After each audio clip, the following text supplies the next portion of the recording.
Hey there, Saints. Pastor Dave here with another weekly devotion for you this Wednesday. The weather is crummy, but I hope you're doing all right, and I will share a quick meditation from David Kuntz's Quiet Mind to get us started this week. This is about sitting still. I have discovered that all human evil comes from this: man's being unable to sit still in a room. Blaise Pascal. All human evil? Just what is Pascal trying to say here?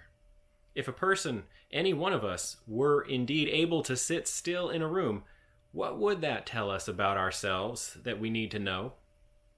One, we are at peace with ourselves. It's hard to imagine someone sitting still and quiet without a degree of inner peace. The sitter would be up in a moment and get busy about many things in order to be distracted from the lack of peace that the sitting identified. Two, we have faced our fears. At least the biggest and worst of them. Otherwise, they too would be after us, chasing away the calmness and tranquility that our sitting was about to give us. Three, that we have perspective and priority.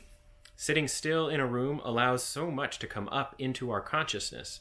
When we are able to do it, it means that we have been practicing this for a while. It is not the first time we've tried it. It means that we've faced the question of what's really important in my life and what isn't. And four, that we like our own company. We are with no one but our own self, and we are fine with that. It implies that we have faced our dark side, our shadow, and are not surprised by its presence. A person with these characteristics, a person who's at peace with himself, who has faced her own fears, who has perspective and right priorities in his life, and who likes her own company, just how much evil will such a person cause? Would it not be more likely to find him or her causing joy, creativity, and goodness? So, find a room, find a chair, see what happens.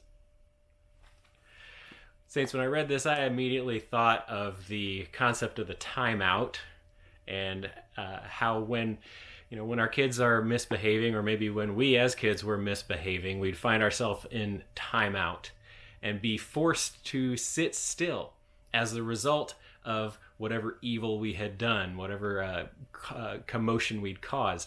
Because we did something wrong, the result was we had to sit still. And I know that's kind of an inversion of what Kuntz is bringing up here, the quote from Pascal, but I thought it was interesting to consider that there's that connection on that side of stillness and evil. Now, what Pascal really said, I think, just like Kuntz, I think it's a little overstated to say that all human evil derives from people being unable to sit still, but I do think there is a connection.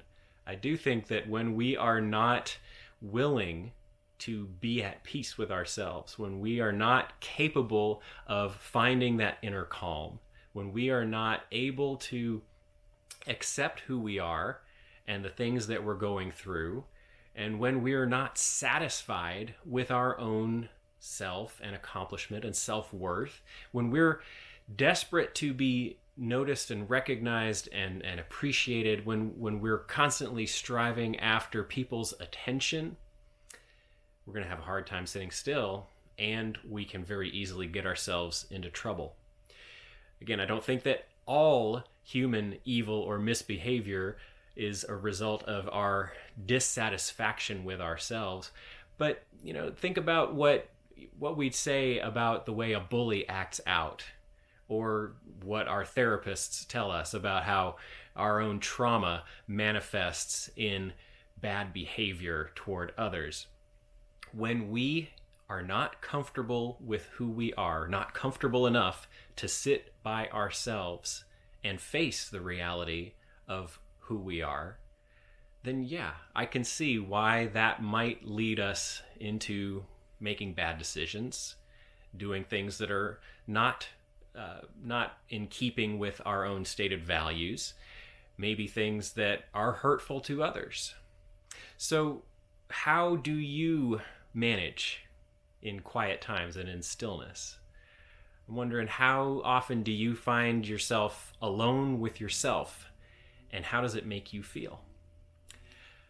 That's your devotion this week, Saints. I hope it's helpful and worth thinking about for you. I hope you're doing well today and staying healthy, and I will be praying for you. Please keep praying for me, and I'll see y'all again soon.